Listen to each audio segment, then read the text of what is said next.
భయం అన్నది కూడా తల్లిదండ్రుల్లో ఉంటుంది, ఇద్దరిలో ఉంటుంది. లేపోతే ఒకళ్ళలో ఉన్నా సరే పిల్లవాడిలో వచ్చే అవకాశం తప్పనిసరిగా ఉంది. అది కనిపెట్టగలిగి, నేను భయస్తుడిని అనేది కనిపెట్టగలిగి, దాన్ని తన దగ్గరే అదుపు చేసుకునే పద్ధతులు తెలుసుకొని, పిల్లవాడిలో ధైర్యాన్ని నింపి పెంచొచ్చు. కానీ అంత ఆహ్, పరిశీలన చేసుకునే అవకాశం తక్కువ గాబట్టి, సాధారణంగా అలాగా ఆ భయాన్ని ఇంజెక్ట్ చేస్తూ ఉంటారు పిల్లల్లో. వాళ్ళు ప్రవర్తించే టైంలో ఇక్కడికి వెళ్ళొద్దు, అక్కడికి వెళ్ళొద్దు, అవి చేయొద్దు, ఇవి చేయొద్దు. నువ్వొక్కడివే వెళ్తావా? నేను వస్తాను. ఈ విధమైనటువంటి సందేశాలతో, ఈ విధమైనటువంటి ఆహ్, పెంపక లక్షణాలతోటి పిల్లల్లో ఆల్రెడీ జీన్స్‌లో ఉన్నవి త్వరగా వచ్చే అవకాశం ఉంది. ఆల్రెడీ జీన్స్‌లో ఉన్నవాడు ఆపాలంటే అదొక శిక్షణగా భావించి వాళ్ళు రాకుండా పర్టిక్యులర్‌గా చేయగలిగితే వాళ్ళలో వచ్చే అవకాశం ఎక్కువ. జెనెటికల్ ప్రభావాన్ని కూడా తగ్గించొచ్చు. ఎందుకంటే జీన్స్ కన్నా కూడా మానసికమైనటువంటి మనోబలం చాలా గొప్పది కాబట్టి. జెనెటికల్‌గా వచ్చే అంశాలను కూడా మనము మనసుని ఏకాగ్రతతోటి ఒక శిక్షణతోటి మనం దాన్ని మార్చగలం. అంటే తండ్రి అంతకుముందు తర తరాల వస్తున్న మానసిక అంశాలు, లక్షణాలు, సమస్యలు ఏవైతే ఉన్నాయో వాటిని తను కనిపెట్టగలిగితే పిల్లవాడిలో జెనెటికల్‌గా వచ్చే ఆ లక్షణాలను తప్పనిసరిగా ఆపొచ్చు. ఆ ఏకాగ్రతతోటి, ఆ లక్షణాలతోటి వాటికి సంబంధించిన మాటలు మాట్లాడకుండా, వాటికి సంబంధించిన ఆదేశాలు, సందేశాలు ఇవ్వకుండా బిడ్డలో అవి రాకుండా పెంచొచ్చు. శ్రద్ధతోటి, ఏకాగ్రతతోటి. ఇది లేనప్పుడు మామూలుగా పెంచడంలో జరిగితే జెనెటికల్‌గా ఆ ప్రభావాన్ని చూపిస్తూ పిల్లాడిలో ఆ లక్షణాలొచ్చే అవకాశం ఉంటుంది. ఎంచేతంటే ఆ సందేశాలు, ఆ మాటలు వస్తుంటాయి కాబట్టి జెనెటికల్‌గా కూడా ఆ ప్రభావం ఉంటుంది కాబట్టి 2 కలిసి త్వరగా ఈ మానసిక సమస్యలొచ్చే అవకాశం ఉంది. అలాంటి వాటిల్లో ముఖ్యమైనది భయం. ఈ భయం గూడా ఆ విధంగా మనకి ఇంటి నుంచి వచ్చే అవకాశం చాలా ఎక్కువగా ఉంది. అయితే ఈ పిల్లవాడికి బాల్యంలో పెరిగే దశలో తెలియకపోవచ్చు. హై స్కూల్ స్థాయి వచ్చేసరికి కొద్దిగా తనకి తను అవగాహన వచ్చే దశలో తెలుస్తుంది. మిగిలిన వాళ్ళతో కొంత పోలిక తెచ్చుకుంటారు. మిగిలిన వాళ్ళు చేయగలుగుతున్న పని తను చేయలేకపోవడం.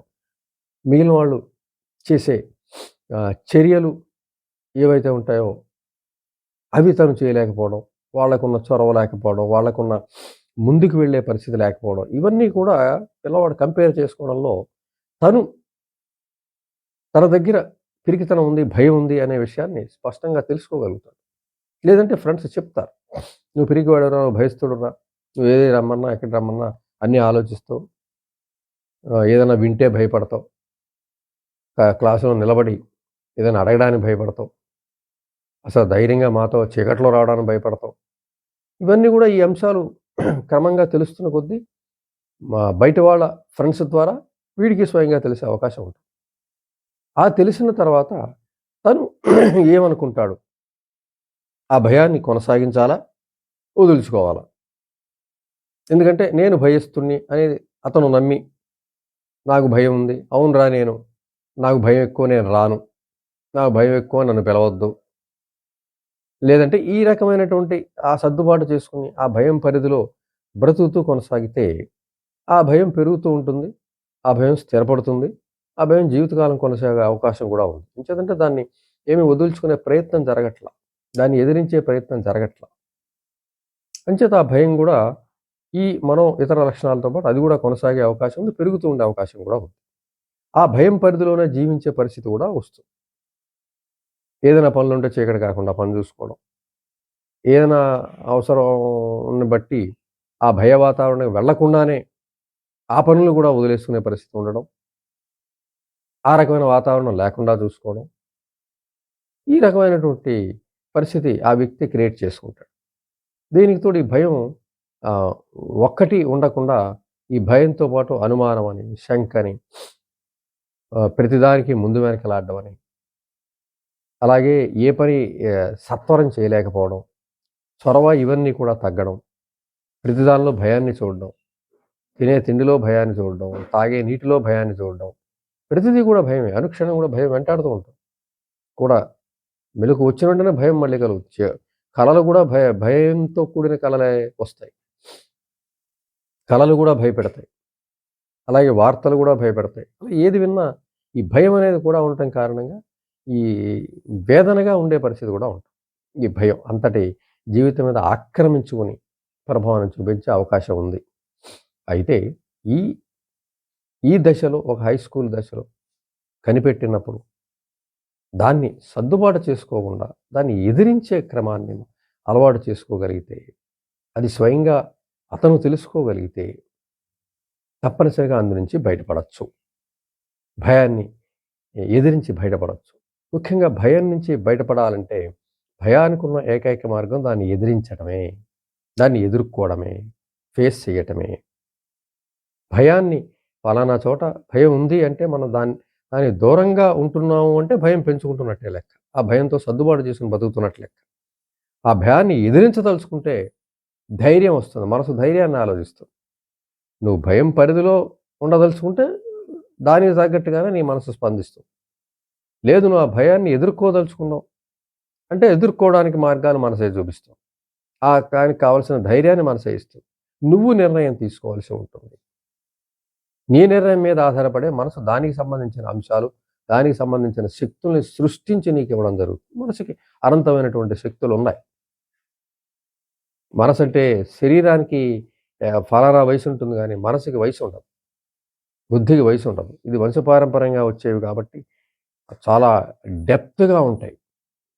కాబట్టి ఆ మానసిక శక్తులు అణిగిపోయిన కారణంగా ఈ భయం ఎక్కువగా ఉండటం కారణంగా వాటిని మళ్ళీ మేలుకొల్పగలదు మనసు. ఎప్పుడు మనము ధైర్యంగా ఉందామని నిర్ణయం తీసుకున్నప్పుడు.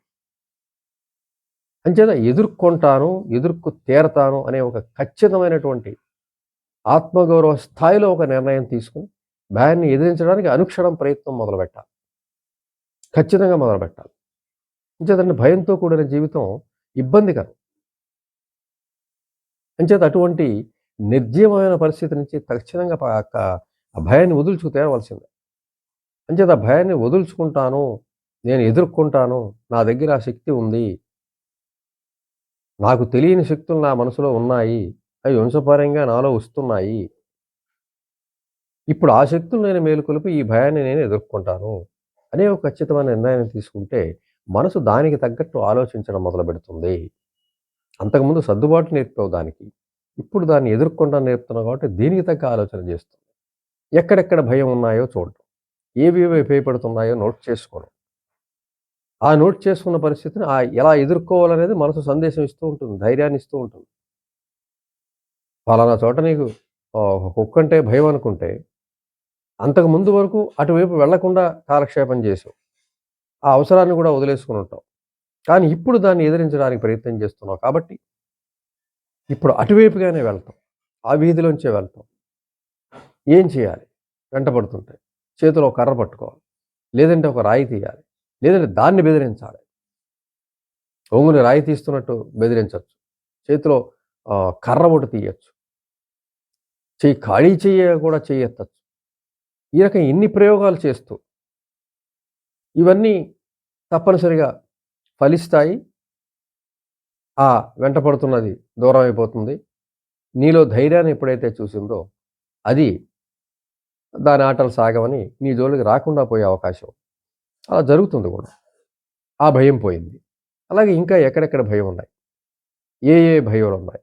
హాస్పిటల్కి వెళ్ళటం భయం అయితే హాస్పిటల్కి వెళ్ళడం, ముందు గేటు వరకు వెళ్ళడం, తర్వాత గేటు దాటి లోపలికి వెళ్ళడం, తర్వాత వార్డు వరకు వెళ్ళటం, తర్వాత పేషెంట్స్ని చూడడం.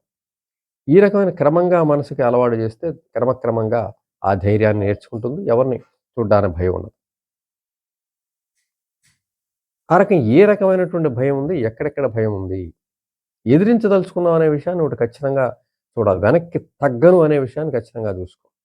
నీ ఫ్రెండ్స్ తోటి ఏదన్నా ఒక ఇదివరకు వెళ్ళలేని పరిస్థితి ఇప్పుడు వెళ్ళే పరిస్థితి వచ్చిందంటే తప్పనిసరిగా ముందుకు వెళ్ళాలని నిర్ణయం తీసుకోవాలి.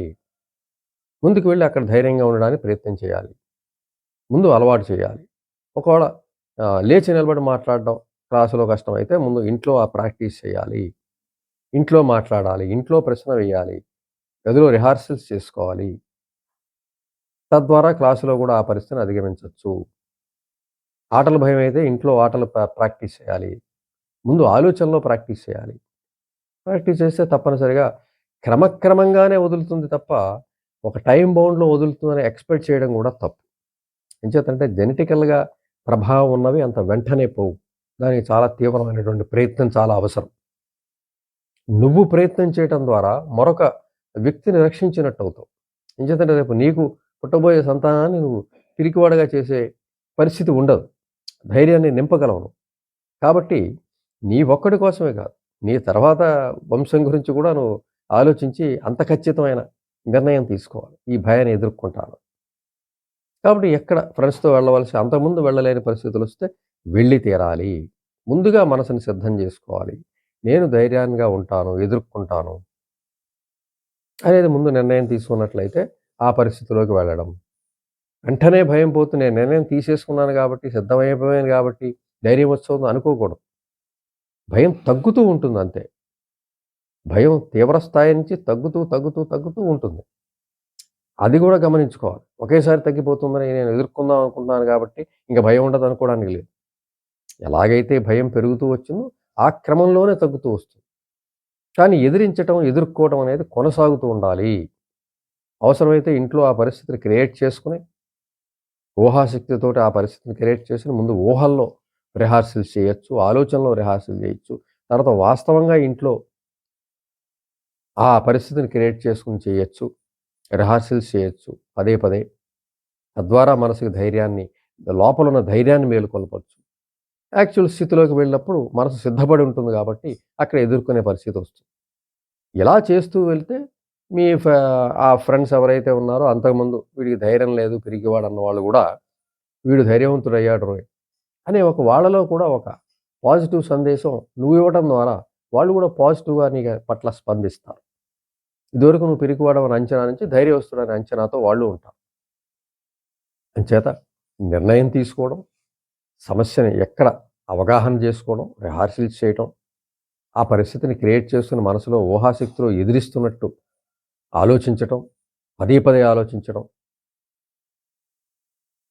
ఈ విధమైనటువంటి ఎక్సర్సైజ్ చేయాలి. దాంతో పాటుగా కొంత అజ్ఞానం గూడా కొంత కారణమయ్యే అవకాశం ఉంటుంది భయానికి. కాబట్టి అజ్ఞానాన్ని వదులుచుకోవడానికి ఏ రకంగా ముందుకు వెళ్ళాలనేది ఆలోచించాలి. తప్పనిసరిగా జ్ఞానానికి సంబంధించిన అంశాల్ని నేర్చుకోవడానికి ప్రయత్నం చేయాలి. దినపత్రిక దగ్గర నుంచి, జీవిత చరిత్రల దగ్గర నుంచి, సైన్స్‌లో ఉన్న పుస్తకాల దగ్గర నుంచి చాలా అందుబాటులో ఉన్నాయి. సెల్ తీస్తే అనేకమైనటువంటి అంశాలున్నాయి. ఎక్కడ భయపడుతుందో ముందు సెల్‌లో మనం వెతకచ్చు. ఆ అంశాలు చూడొచ్చు, చదవచ్చు. ధైర్యానికి సంబంధించిన విషయాలుంటాయి. అవి గూడా నేర్చుకోవచ్చు. ఇవన్నీ కూడా మనం మన మనసుకి నేర్పాలి. దాని సహకారం మనకు అవసరం కాదు. అది భయంలో ఉంది కాబట్టి దానికి ముందు ధైర్యాన్ని కల్పిస్తే అది మళ్ళీ మనకి ధైర్యాన్ని కల్పిస్తుంది. అంచేత జ్ఞానానికి సంబంధించిన విషయాలు నేర్చుకుంటూ ఉండాలి. నిత్యం ఈ పని లేకుండా ఖాళీగా ఉండే పరిస్థితి లేకుండా చూసుకోవాలి. పనిలో బిజీగా ఉండాలి. ఏదో ఒక పని కల్పించుకుంటూ ఉండాలి. మనకి సంబంధించిన పనులు చేయొచ్చు. ఇతరులకు సంబంధించిన పనులు చేయొచ్చు. పని వల్ల వచ్చే లాభం మనకి ధైర్యం కాబట్టి మనం పని నాకు లాభమా? నాకు నష్టమా? అని ఆలోచించకుండా మన పని చేయొచ్చు. ఇతరుల పనులు చేయొచ్చు. బాధ్యతలను తీసుకోవచ్చు. బాధ్యతలను నెరవేర్చొచ్చు. జ్ఞానాన్ని పెంచే మార్గంలో ముందుకెళ్ళొచ్చు. సభలకి వెళ్ళొచ్చు. అలాగే మంచి కథలుంటాయి. ధైర్యాన్ని పెంచే కథలుంటాయి. ధైర్యంతో సాహిత్యాన్ని తీసుకొని చదవచ్చు. ఇన్ని రకాల మనం ధైర్యానికి సంబంధించిన పనులు ఏకాగ్రతతో చేస్తున్నట్లయితే ఇంచేత జెనెటికల్‌గా వచ్చింది కాబట్టి దాన్ని చాలా శ్రమతోటి, ఏకాగ్రతతోటి దాన్ని పోగొట్టుకోవాలి కాబట్టి ఇంత శ్రమ చేస్తాననే నిర్ణయం కూడా ముందు తీసుకోవాలి. ఇంత కష్టపడతాననే నిర్ణయం కూడా మనసుకి ముందు చెప్పి తీరాలి. మనం ముందు చెప్పినట్లయితే మనసు కూడా సిద్ధంగా ఉంటుంది. దానికి తగ్గట్లు స్పందిస్తుంది. తప్పనిసరిగా ఈ భయం నుంచి మనం బయటపడి తీరాలి, తీరొచ్చు కూడా. ఈ భయాన్ని మనం వదులుచుకోవచ్చు. ఈ భయంలో బ్రతకడం తప్పు. ఎంచేతంటే మనమే కాదు, మన తర్వాత తరాలు కూడా ఇబ్బంది పడతాయి. మన ముందు తరాలు ఇబ్బంది పడుతూ మనకి ఇచ్చినట్టుగానే మన తర్వాత తరాలకు కూడా మనం ఇవ్వకుండా ఉండాలి అన్నట్లయితే తప్పనిసరిగా ముందు మనం ధైర్యస్తుడుగా మారితేనే అది సాధ్యమని గ్రహించి దానికి సంబంధించిన కృషిని మనసా వాచా కర్మేణ ఖచ్చితంగా చేసి తీరాలి.